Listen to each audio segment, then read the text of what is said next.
বিসমিল্লাহির রহমানির রহিম। শুভ সকাল প্রিয় শিক্ষার্থীবৃন্দ, সবাইকে আসসালামু আলাইকুম। তো আশা করছি সবাই ভালো আছো।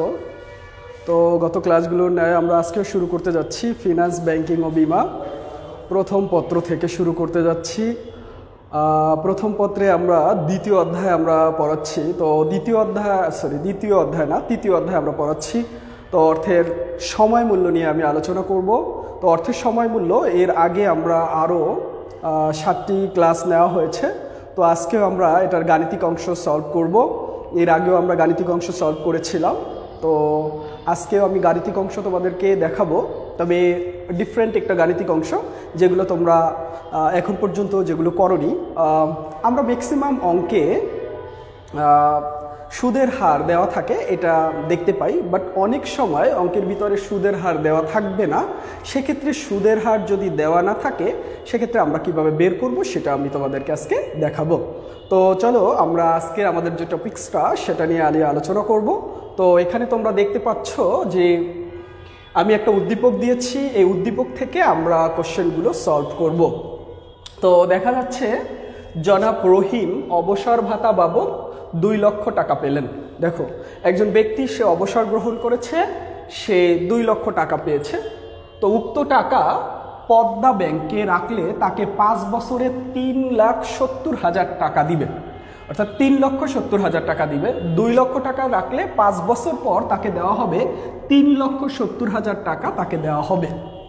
এরপরে বলা হয়েছে যে অন্যদিকে আরেকটা ব্যাংক বলছে রূপসা ব্যাংকে রাখলে 8 বছরে 5 লক্ষ টাকা দিবে। তো এতটুকু হচ্ছে উদ্দীপক। উদ্দীপকটা আমি আবার তোমাদের সুবিধার্থে বলছি যে একজন অবসর গ্রহণকারী, সে অবসর গ্রহণ করেছে, তার কাছে 2 লক্ষ টাকা আছে। সেই 2 লক্ষ টাকা সে ব্যাংকে রাখতে চাচ্ছে। সেক্ষেত্রে দুটি ব্যাংক তাকে প্রপোজাল দিয়েছে বা প্রস্তাব দিয়েছে। তো একটি পদ্মা ব্যাংক বলছে যে আমার কাছে যদি টাকা জমা রাখে সেক্ষেত্রে আমি 5 বছর পরে তাকে 3,70,000 টাকা দিবে। অন্যদিকে রূপসা ব্যাংক বলেছে যে তার কাছে যদি টাকা রাখে সেক্ষেত্রে 8 বছর পর তাকে 5 লক্ষ টাকা দেওয়া হবে। তো এতটুকু হচ্ছে আমাদের উদ্দীপক। তাহলে এখন দেখবো আমরা কোশ্চেনে কি বলছে। তো কোশ্চেন কি বলছে, পদ্মা ব্যাংকের সুদের হার নির্ণয় করতে বলা হয়েছে। সুদের ভিত্তিতে কোন ব্যাংকে টাকা রাখলে বেশি লাভবান হওয়া যাবে। তো ফার্স্ট আমাকে বের করতে হবে পদ্মা ব্যাংকের সুদের হার। দেখো, আমরা বলেছিলাম উদ্দীপকে আমরা সব কিছুই দেখতে পাচ্ছি, বাট সুদের হার দেওয়া নেই। তো ওই ব্যাংকটা যে টাকা আমাকে দিবে, সুদ যে আমাকে যে একটা অ্যামাউন্ট দিবে, কিন্তু কত পার্সেন্ট সুদে দিবে সেটা কিন্তু দেওয়া নাই, সেটাই কিন্তু আমাদের বের করতে হবে। তো এখানে বলা হয়েছে যে পদ্মা ব্যাংকের সুদের হার, তার মানে কি তোমরা নিশ্চয়ই বুঝতে পারছো যে আয়ের মান বের করতে হবে। ওকে, তো এখানে কিছু অঙ্কে আমরা দেখতে পেয়েছি বর্তমান মূল্য অথবা ভবিষ্যৎ মূল্য দেওয়া আছে, কিন্তু আমাদের আজকের অঙ্কে বর্তমান মূল্য এবং ভবিষ্যৎ মূল্য দুটিই কিন্তু দেওয়া আছে। দেখো এখানে দেখো, রহিমের কাছে যে 2 লক্ষ টাকা আছে, এই টাকাটা হচ্ছে তার বর্তমান মূল্য। আমার বর্তমানে 2 লক্ষ টাকা আছে। তারপরে দেখো 5 বছর পর পাবো 3,70,000 টাকা। তার মানে এই 3,70,000 টাকা হচ্ছে আমার ফিউচার ভ্যালু, অর্থাৎ ভবিষ্যৎ মূল্য। তাহলে একটা অঙ্কের মধ্যে আমরা দেখতে পাচ্ছি দুটি মূল্যই কিন্তু এখানে আছে, অর্থাৎ বর্তমান মূল্য এবং ভবিষ্যৎ মূল্য দুটিই আছে, তবে কি নাই, অর্থাৎ সুদের হারটা নাই। তো আমরা সুদের হারটা আজকে বের করব। তো এখন দেখো পদ্মা ব্যাংকের সুদের হার বের করতে বলছে। সো আমি কাজ করব কোন ব্যাংক নিয়ে, পদ্মা ব্যাংক নিয়ে। আমার কাছে কি 2 লক্ষ টাকা, কিন্তু আমি 2টা ব্যাংকের ক্ষেত্রে আমরা ইউজ করব, 2টা অঙ্কের ক্ষেত্রেই ব্যবহার করব। তবে এই যে 5 বছর পরে পাবো 3,70,000, ওটা দিয়ে একটা করতে হবে। এরপরে হচ্ছে 5 লক্ষ টাকা, আরেকটা ব্যাংকে বলছে 5 লক্ষ টাকা, এখান দিয়ে কাজ করতে হবে। তখন আমি কাজ করব পদ্মা ব্যাংকের সুদের হার নির্ণয়। তাহলে এখন শিক্ষার্থীরা আমরা কোন সূত্রটা ব্যবহার করব। তো এখানে যেহেতু দুটি মূল্যও দেওয়া আছে, তাহলে আমাদের কোশ্চেনে আসতেই পারে যে আসলে আমি কোন সূত্রটা ব্যবহার করলে আমার অঙ্কটা হবে। তো এই সমস্ত অঙ্কের ক্ষেত্রে যেহেতু একটু 5 বছর পর পাওয়া যাবে, 8 বছর পর পাওয়া যাবে, সেক্ষেত্রে আমরা কোন সূত্রটা ব্যবহার করতে পারি। দেখো তোমরাই বলতে পারো যে আসলে এখানে কোন সূত্রটা ব্যবহার করা আমাদের জন্য দরকার। কি দরকার আমাদের জন্য বের করা দরকার হচ্ছে ভবিষ্যৎ মূল্যটা আমাদের ভবিষ্যৎ মূল্যের সূত্রটা ব্যবহার করা দরকার। কারণ এখানে বলছে 5 বছর পর এত টাকা পাওয়া যাবে, এই রিলেটেড যদি থাকে তাহলে আমরা সবসময় কোন সূত্রটা ব্যবহার করব? ভবিষ্যৎ মূল্যের সূত্রটা ব্যবহার করব। তো এটা নিয়ে অনেক সময় আমাদের অনেক কনফিউশন সৃষ্টি হয় যে আসলে আমি কোন সূত্রটা ব্যবহার করব। ঠিক আছে, তো আমরা এখন শুরু করব যে আমাদের যে ভবিষ্যৎ মূল্য আমরা কিভাবে বের করব সেটা আমরা দেখব, অর্থাৎ আয়ের মান কিভাবে থাকবে সেটা আমরা দেখব। ঠিক আছে, তো চলো আমাদের অঙ্কটা আজকে আমরা শুরু করতে যাচ্ছি। যে আমাদের কি দেওয়া আছে, তো তোমরা নিশ্চয়ই দেখতে পাচ্ছ। তো আমি আরেকটু কাছে নিয়ে যাচ্ছি যাতে তোমাদের দেখতে আরো সুবিধা হয়। আচ্ছা, দেখো উদ্দীপকটা তোমরা দেখতে পাচ্ছ কি না? হ্যাঁ, বাচ্চা। তো এখন আমরা শুরু করব। তো এক্ষেত্রে ফার্স্ট তো আমরা পদ্মা ব্যাংকের সুদের হার বের করব। তাহলে আমি গ নাম্বার কোশ্চেনটা একটু মুছে ফেললাম, অর্থাৎ কোশ্চেনটা মুছে ফেলবো, এরপর আমরা অঙ্কটা করব। দেখো গ নাম্বার অ্যান্সারটা আমরা লিখে দিচ্ছি যে পদ্মা ব্যাংকের ক্ষেত্রে সুদের হার নির্ণয়। পদ্মা ব্যাংকের ক্ষেত্রে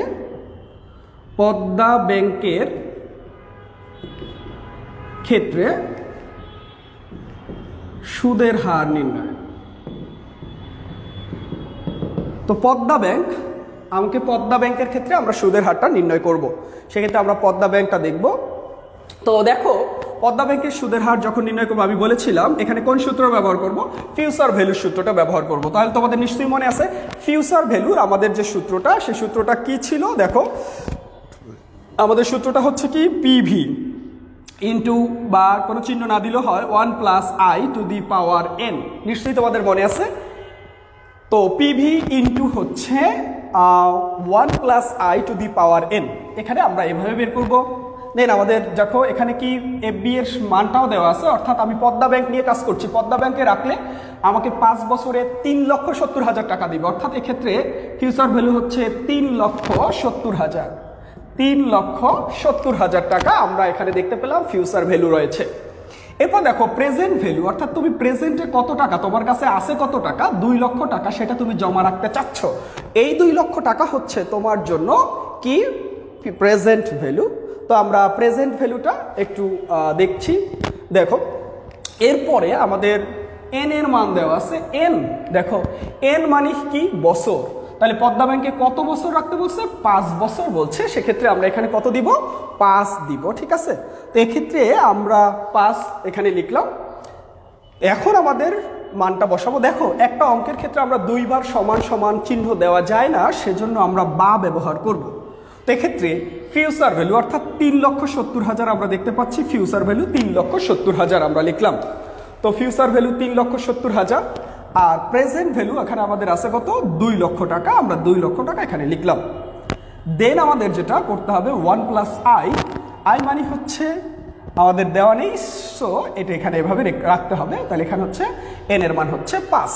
তো এতটুকু আমরা লিখে ফেললাম। দেখো এখন আমাদের কি কাজ করতে হবে?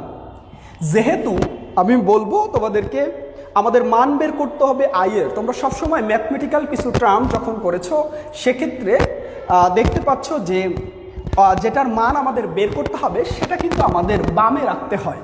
সো আমি এই অংশটুকু এই পাশে রাখতে পারি। তোমাদের দেখো পুরো অংশটাকে আমি এই পাশে, অর্থাৎ এটাকে আমরা অঙ্কে বলতে পারি পক্ষান্তর করে। তো সেক্ষেত্রে আমরা পুরাটা এই পাশে রাখতে পারি। দেখো 2 লক্ষ টাকা আমি যদি এখানে রাখি, গুণ চিহ্ন আমি দিলাম না, 1 + i টু দি পাওয়ার 5। এখন এটা 3,70,000 কিন্তু আমি এই পাশে নিয়ে গেলাম। তো এখন আমাদের যেহেতু মান বের করতে হবে, আই এর মান, সেহেতু আমি কি করতে পারি, 1 + i, খেয়াল করবে শিক্ষার্থীরা, 1 + i টু দি পাওয়ার যে 5 আছে, এই 5টা আমি এখানে রেখে দিলাম। আর এই পাশে আমি 3,70,000, আর এখানে যে 2 লক্ষ টাকা আছে এটা গুণ হিসাবে আছে। তাহলে যদি সাইড চেঞ্জ হয়ে যায় তখন এটা কিন্তু গুণটা ভাগ হয়ে যাবে, তোমরা নিশ্চয়ই এটি জানো।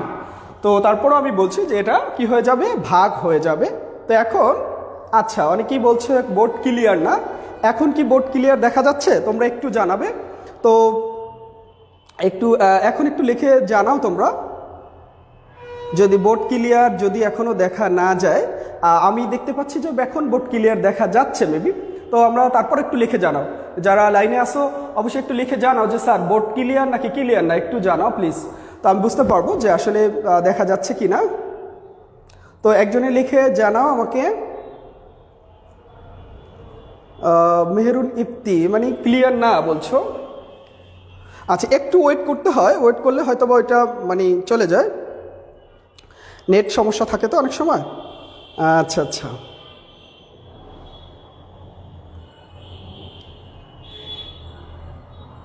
আচ্ছা ঠিক আছে, অনেকে বলছে যে ঠিক আছে এখন ক্লিয়ার আছে। ওকে ঠিক আছে, তাহলে আমরা আবার শুরু করতে যাচ্ছি যে আমাদের যে আজকের টপিক্সটা সেটা নিয়ে আবার আলোচনা করছি। খেয়াল করো আমরা কত দূর পর্যন্ত গিয়েছিলাম তোমরা নিশ্চয়ই দেখতে পাচ্ছ। তো সেক্ষেত্রে আমরা এখানে দেখো আয়ের মানটা আমাদের বের করতে হবে। তো এই আয়ের মানটা আমরা বের করব। তো এক্ষেত্রে দেখো আমরা কি করব, এখন ভাগ করে নিব, এই অংশটুকু আমরা ভাগ করে নিই। তো দেখো এখন clear sir, okay thank you. যারা বলছো অ্যান্সার দিয়েছো তাদের জন্য থ্যাংক ইউ। ঠিক আছে, আমরা আবারও চলে যাচ্ছি আমাদের কাজে। তো দেখো 1 প্লাস আই, খেয়াল করো 1 প্লাস আই যেহেতু আমরা আছে এখানে 1 প্লাস আই আমি এভাবে রেখে দিব পাওয়ার 5। এখন এটাকে ডিভাইড করে নিব। তো ডিভাইড করলে কত হয় দেখে নাও।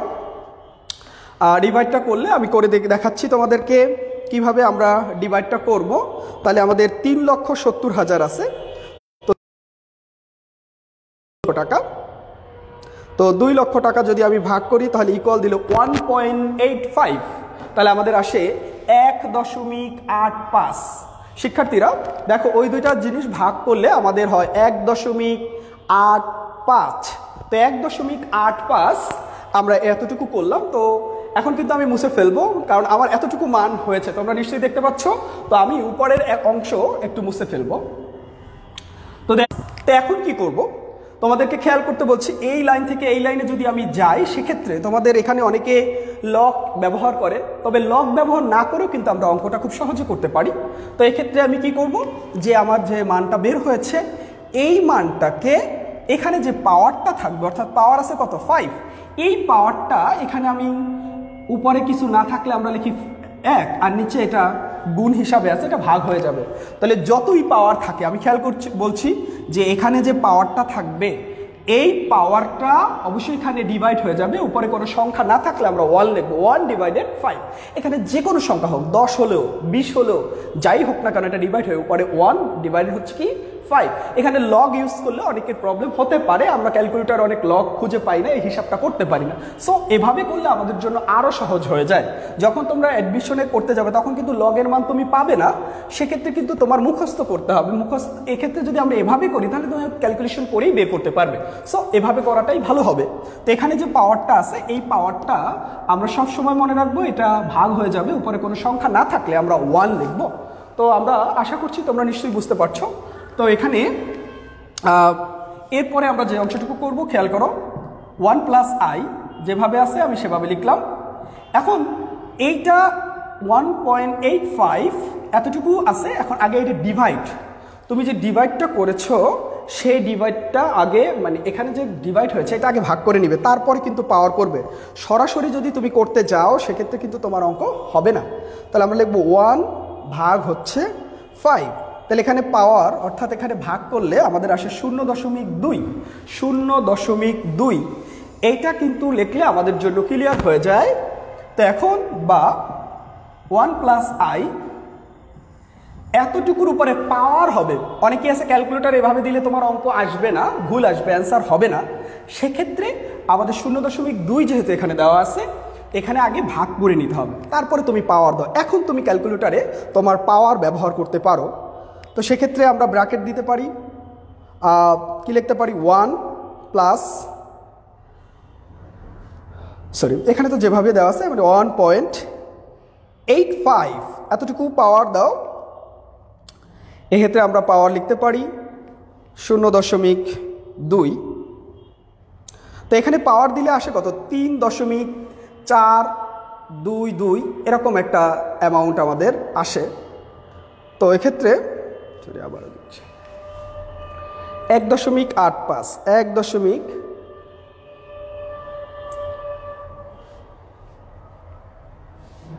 আচ্ছা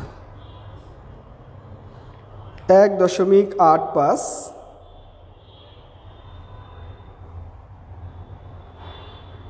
তাহলে আমরা একটু হিসাবটা করে নিই। দেখো এখানে আমাদের যেটা দেওয়া আছে কিভাবে 1.85, এখানে আমরা ব্র্যাকেটটা মানে পাওয়ারটা দেই 0.2, তাহলে 3 দশমিক আমাদের যেটা আসছে এতটুকু 3.422 সরি পাওয়ার দশমিক হবে, দশমিক দেই না আমি, তো পাওয়ার হচ্ছে 0.2 সরি। তো এখন আমাদের অ্যান্সারটা আসছে, একটু খেয়াল করো সবাই, 1.1309। অনেক সংখ্যা আসছে কিন্তু দেখো এখানে কিন্তু আমি 4টা সংখ্যা লিস্ট নিব, তো এতটুকু পাওয়ার করলে একটা আসে। তো এখন আমরা কি করব, এখানে তোমরা ম্যাথমেটিক্যাল যখন অঙ্ক করো সেক্ষেত্রে তোমাদের একটু খেয়াল করতে হবে, আমরা এখানে 1 আছে, দেখো কি আছে 1, তাহলে এখন আমাদের যেহেতু আই এর মান বের করতে হবে, তো আইটা এই পাশে রেখে দিলাম 1.1309। এক্ষেত্রে আমি এই যে 1টা প্লাস আছে এই পাশে আমি আনলে কি হয়ে যাবে, মাইনাস হয়ে যাবে, -1 হয়ে যাবে। এক্ষেত্রে পাওয়ার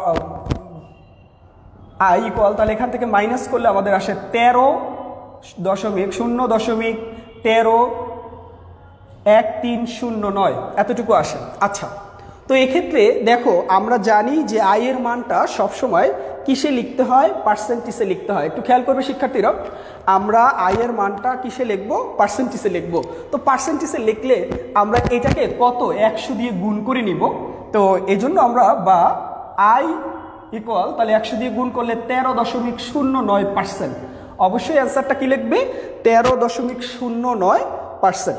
তো নিশ্চয়ই তোমরা বুঝতে পারছো যে এখানে যদি জনাব রহিম 2 লক্ষ টাকা পদ্মা ব্যাংকে রাখে, সে 5 বছরে 3,70,000 টাকা পাবে, তবে তার সুদ কত দিবে। তো আমরা দেখতে পেলাম এই ব্যাংক সুদ দিবে হচ্ছে 13.09%।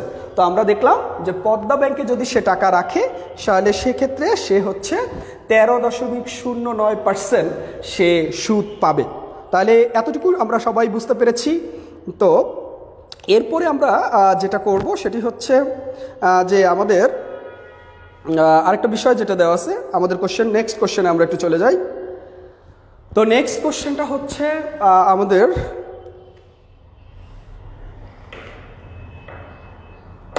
আমরা নেক্সট কোশ্চেনটা বলছিলাম সুদের হারের ভিত্তিতে। খেয়াল করো, সুদের হারের ভিত্তিতে শিক্ষার্থীরা এটা আমরা কিন্তু মুছে ফেললাম। তো আমাদের পরের যে কোশ্চেনটা ছিল তোমাদের নিশ্চয়ই মনে আছে যে সুদের হারের ভিত্তিতে কোন ব্যাংকে টাকা রাখা বেশি লাভজনক হবে। সেক্ষেত্রে আমার এখানে 2টি ব্যাংক দেওয়া আছে, একটা হচ্ছে পদ্মা ব্যাংক আর একটা হচ্ছে রূপসা ব্যাংক। তো এখন আমি পদ্মা ব্যাংকটা শেষ করলাম, তো এখন আমাদের বের করতে হবে রূপসা ব্যাংক। যেহেতু আমাদের রূপসা ব্যাংকের ক্ষেত্রে সুদের হার বের করতে হবে, তারপরে দেখব কোন ব্যাংকে সুদের হারটা কি বেশি। তো যে ব্যাংকে বেশি সে ব্যাংকে অবশ্যই আমরা টাকা রাখবো। তো এখন গ নম্বরটা আমরা সলভ করব। এখন দেখব যে রূপসা ব্যাংকের ক্ষেত্রে, তো রূপসা ব্যাংকের ক্ষেত্রে আমাদের যে সুদের হার সেটা আমরা বের করব। তো রূপসা ব্যাংকে আমরা একটু দেখব যে রূপসা ব্যাংক আমাদের কি বলছে। তো এক্ষেত্রেও কিন্তু ওই একই ধরনের সূত্র ব্যবহার করব। তো দেখো এক্ষেত্রে আমাদের যে মানটা দেওয়া আছে একটু চেঞ্জ হবে, ফিউচার ভ্যালুটা আমাদের একটু চেঞ্জ হবে। ফিউচার ভ্যালু আমাদের 8 বছর পর 5 লক্ষ টাকা পাওয়া যাবে। তো ফিউচার ভ্যালু 5 লক্ষ টাকা হবে। এরপর আর একটা হচ্ছে প্রেজেন্ট ভ্যালু, যেটা আমরা বলি প্রেজেন্ট ভ্যালু, তো আমাদের 2 লক্ষ টাকা আগের মতোই হবে। তো সেক্ষেত্রে এন, এখানে এনটাও কিন্তু চেঞ্জ হবে 8 বছর।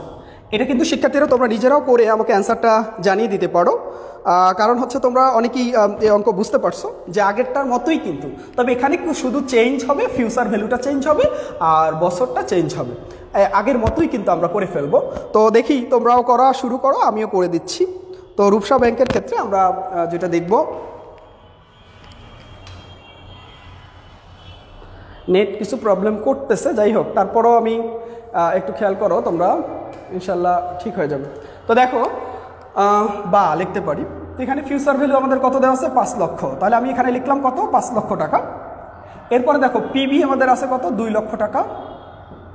1 প্লাস আই মানে এখানে কত দেওয়া আছে 9, তার মানে আইটা খালি রাখতে হবে। এখানে এন মানে কত বছর 8 বছর। ওকে, তো এতটুকু আমরা বুঝলাম। দেন ওই আগের মতোই কাজ করব, এই অংশটাকে পুরো অংশটাকে আমরা এই বাম পাশে নিয়ে আসব। তো আর এই পাশের যে অংশটা পুরো অংশটা আমরা ডান পাশে লিখবো। শিক্ষার্থীরা এটাকে কি বলা হয়? এটাকে পক্ষান্তর বলা হয়। তো এক্ষেত্রে আমরা 5 লক্ষ টাকা ওই পাশে লিখলাম। দেন এখন যেটা আমার মান বের করতে হবে সেটা আমি এই পাশে রেখে দেবো। 1 প্লাস আই, এটার উপরে পাওয়ার হচ্ছে 8, এইটা কিন্তু আমরা এই পাশে রাখবো। দেন এই পাশে আছে 5 লক্ষ টাকা, আর নিচে এই পাশে যে অংশটুকু ছিল 2 লক্ষ টাকা, এটা ডিভাইড হয়ে যাবে 2 লক্ষ টাকা। তো আমরা এখানে 2 লক্ষ টাকা এখানে ডিভাইড হয়ে যাবে। তো এখন 2 লক্ষ টাকা যদি আমরা ভাগ করি তাহলে কিন্তু আমাদের অঙ্কটা হয়ে যাবে। তো এই সেক্ষেত্রে আমি উপরের অংশটুকু মুছে ফেললাম। দেখো আমি উদ্দীপকটাও মুছে ফেললাম। তো এখন দেখো যেটা তোমাদের সুবিধা হবে দেখার জন্য, বা 1 প্লাস আই যেভাবে আছে আমি সেভাবে লিখলাম, পাওয়ার 8, আর এটাকে ডিভাইড করবে, অর্থাৎ 5 লক্ষ টাকা ভাগ হচ্ছে 5 লক্ষ ভাগ হচ্ছে 2 লক্ষ। তোমরা ক্যালকুলেটর দিয়ে দাও, ভাগ করে দাও, তাহলে কত হয় 2.5 এতটুকু আমাদের ভাগ করলে আসে। তো নিশ্চয়ই তোমরা এতটুকু বুঝতে পেরেছো যে 2.5 পর্যন্ত আমাদের আসছে। তো আমরা দেখো খুব সহজভাবেই কিন্তু করছি, এটা সবারই বোঝার কথা। তো যারা করতেছো, যারা আমার মানে আগেই করতেছো, তারা কিন্তু একটু দেখবে যে আসলে কতটুকু পর্যন্ত তোমরা করতে পারছো, বা আমাকে একটু আগে জানাবে। তো এক্ষেত্রে আমরা দেখতে পাচ্ছি দেখো 2.5 হয়েছে। তো 1 প্লাস আই, এখানে আমি কি বলছিলাম, আমাদের যে পাওয়ারটা থাকবে এখানে হচ্ছে 2.5, খেয়াল করো 2.5 যেহেতু আমাদের এখানে আছে। তো এই যে পাওয়ার অংশটা, এই পাওয়ারে আমরা উপরে 1 দিব আর নিচে কত 8। সবসময় মনে রাখবে যে পাওয়ারটাই থাকুক না কেন সেটা আমরা উপরে হচ্ছে 1 আর নিচে হচ্ছে আমাদের যে পাওয়ারটা থাকবে। তো আমরা এতটুকু বুঝতে পারলাম যে এখন আমরা ওইটা ভাগ করে নিব আগে। দেখো তোমাদের ক্যালকুলেটরে অবশ্যই এটাকে আগে ভাগ করে তারপরে কিন্তু আমাদের অঙ্কটা করতে হবে। তো ভাগ করার পর যে অংশটুকু আসে সেটা কিন্তু আমাকে ব্যবহার করতে হবে। তো 1 ভাগ হচ্ছে 8, 1 ডিভাইডেড 8, তাহলে আমাদের যে মানটা আসছে 0.125। তো এতটুকু আমরা বুঝতে পারলাম যে এটা ভাগ করলে এতটুকু আসে। দেখো এখন তুমি কি করবে, 2.5 যে তোমার আসছে ওটার উপরে তুমি ক্যালকুলেটরে পাওয়ারটা দিবে। পাওয়ারটা কেউ কি করতে পারছো যে একটু অ্যান্সার লিখে জানালে ভালো হতো। তো কেউ তো অ্যান্সার দিচ্ছ না। প্রভাস দাস 12, মাহিন রহমান 13.09, এটা আগেরটা। মেহেরুন ইফতি 13.09, এটা তো আগেরটা। আর আচ্ছা তোমরা এইটা একটু দেখো, এটা করছো কে আমি একটু দেখতে চাই। 1.85 এর আগেরটা হয়েছে। আচ্ছা এর আগেরটা তোমরা অ্যান্সার দিয়েছো। আর মেহেরুন ইফতি 12.13, আচ্ছা তো 13। ওকে, মাহিন রহমান ইরার ও বলছে যে 12.13। তো যারা অ্যান্সার করছো তাদেরকে অনেক ধন্যবাদ। তো দেখি আমাদের কতটুকু হয়, আমার অ্যান্সারটা কত হয়, তোমাদের সাথে মিলে কিনা দেখব। তো দেখো আবার 1 প্লাস আই, এখন এটার উপরে আমরা যদি পাওয়ার করে ফেলি সেক্ষেত্রে আমাদের অ্যান্সারটা কতটুকু আসে সেটা আমরা একটু দেখব। তো 2.5 এটাকে আমি পাওয়ার ব্যবহার করব 0.125। তো আমার আসে হচ্ছে 1.12135। তো 1.12135 এতটুকু আমি নিলাম। এরপরে আমরা দেখব 4 সংখ্যা নিলে হবে, 5 সংখ্যা নিলে এটা নিয়ে কোনো কনফিউশন নেই বা কোনো সমস্যা নেই। তো এখন আমরা দেখব যেহেতু আমাদের আয়ের মান বের করতে হবে সেহেতু আমরা আইটা এই পাশে রাখবো, আর 1.12135। তো এটা আমাদের +1 আছে, এই পাশে আনলে আবার 1 -1 হয়ে যাবে। তো -1 আমি এই পাশে লিখলাম। দেন তো এখন আমি যদি এটাকে বিয়োগ করে ফেলি তাহলে হয় কি 0.1 1 2 1 3 5 লিখতেও পারি, নাও লিখতে পারি। এখন যেহেতু আসলে আমরা কি সুদের হার নির্ণয় করি একটা পার্সেন্টেজে ব্যবহার করি, তো এই জন্য যে অ্যামাউন্টটা বের হবে এটার সাথে আমরা কি করব 100 গুণ করে নিব, তাহলে আমাদের এটা বের করতে সুবিধা হয়। আয়ের মান অবশ্যই পার্সেন্টেজে লিখতে হয়। তো এখন 12.13%, তো তোমাদের সাথে মিলে গেছে। তো যারা তোমরা করতে পেরেছো তাদেরকে অনেক অনেক ধন্যবাদ, যারা এখানে অ্যাটেন্ড করেছো তাদেরকেও অনেক ধন্যবাদ, যে আমরা অঙ্কটা সবাই বুঝতে পেরেছি এবং অনেকেই আমরা এটার অ্যান্সার সঠিকভাবে দিতে পেরেছি। তো আমরা একটু দেখি যে তোমাদের অনেকেরই অ্যান্সার মিলেছে। তো আমি আবার একটু দেখতে চাই কে কে অ্যান্সার দিয়েছো। শাহরিয়ার আজগর দিয়েছো 12 আচ্ছা, এটা অনেকেই দিয়েছো। যারা যারা অ্যান্সারটা দিয়েছো তাদেরকে অনেক অনেক ধন্যবাদ। তো আচ্ছা ঠিক আছে, এখন আমরা দেখব আমাদের কমেন্টসে কি বলেছিল। অর্থাৎ আমাদের 4 নম্বর কোশ্চেনে আমাদের কি বলা হয়েছিল যে সুদের ভিত্তিতে কোন ব্যাংকে টাকা রাখা লাভজনক হবে। সুদের ভিত্তিতে তোমরা একটু নিশ্চয়ই অ্যান্সারটা একটু আমাকে জানিয়ে দাও যে সুদের ভিত্তিতে আসলে ওই লোকটি জনাব রহিম কোন ব্যাংকে টাকা রাখবে বা কোন ব্যাংকে টাকা রাখা তার জন্য লাভজনক হবে। তো একটু তোমরা কমেন্টসে জানিয়ে দাও যে আসলে কোন ব্যাংকে টাকা রাখা তাদের জন্য বা তার জন্য লাভজনক হবে সুদের ভিত্তিতে। আমি আবার বলছি, আমরা ফার্স্ট যেটা করেছিলাম সেটির সুদ দেখো, তোমাদের আরও সুবিধা হবে। পদ্মা ব্যাংকে যদি টাকা রাখে 13.09% ওই ব্যাংক সুদ দিবে, আর যদি রূপসা ব্যাংকে টাকা রাখে সে ব্যাংক সুদ দিচ্ছে কত 12.13%। এখন কোন ব্যাংকে টাকা জমা রাখবে বা কোন ব্যাংকে টাকা রাখা তার জন্য লাভজনক হবে, একটু তোমরা কমেন্টসে আমাকে একটু জানিয়ে দাও যে আসলে কোন ব্যাংকে টাকা রাখা লাভজনক, একটু জানাও যে কোন ব্যাংকে টাকা রাখা লাভজনক, পদ্মা ব্যাংক নাকি রূপসা ব্যাংক। ফার্স্ট যেটা সেটা হচ্ছে পদ্মা ব্যাংক 13.09 আর রূপসা ব্যাংক হচ্ছে 12.13। তাহলে কোন ব্যাংকে টাকা রাখা লাভজনক হবে একটু সবাই একটু জানিয়ে দাও যে আসলে কোন ব্যাংকে টাকা রাখা লাভজনক হবে। আমি কারো অ্যান্সার পাচ্ছি না এখনও, অ্যান্সারটা একটু জানিয়ে দাও।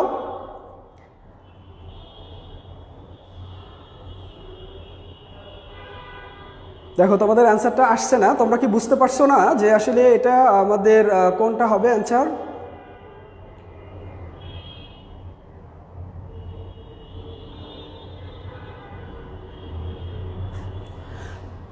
তো আমরা জানি, দেখো সুদের হারের ভিত্তিতে কোন ব্যাংকে টাকা রাখা লাভজনক হবে, সেক্ষেত্রে মনে রাখবা যে ব্যাংক বেশি সুদ দিবে সেই ব্যাংকে টাকা রাখাই কি হবে লাভজনক হবে।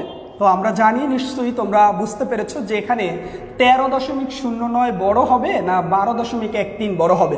তো অবশ্যই আমরা জানি 13.09 এটা হচ্ছে এই ব্যাংকের জন্য এই ব্যাংকে টাকা রাখা লাভজনক হবে, কারণ তারা বেশি সুদ দেবে। এটা হচ্ছে 12%, এটা হচ্ছে 13%, তার মানে 1% কিন্তু এটা বেশি। তো যাই হোক, আমরা এখানে কমেন্টসে এরকম লিখব যে জনাব রহিমের জন্য পদ্মা ব্যাংকে টাকা রাখা বেশি লাভজনক হবে, কারণ এই ব্যাংকে তাকে বেশি সুদ প্রদান করবে। তো এতটুকু আমরা এই কমেন্টসে লিখব। তো আমরা এতদিন কিন্তু এরকম অঙ্ক করিনি, আমরা সুদের হার সবসময় অঙ্কে দেওয়া ছিল। তো আজকে আমরা যে অঙ্কটি শিখলাম সেই অঙ্কটিতে সুদের হার দেওয়া ছিল না। তো যদি দেওয়া না থাকে সেক্ষেত্রে আমাদের কিভাবে বের করতে হয় সেটা কিন্তু আমরা আজকে শিখলাম।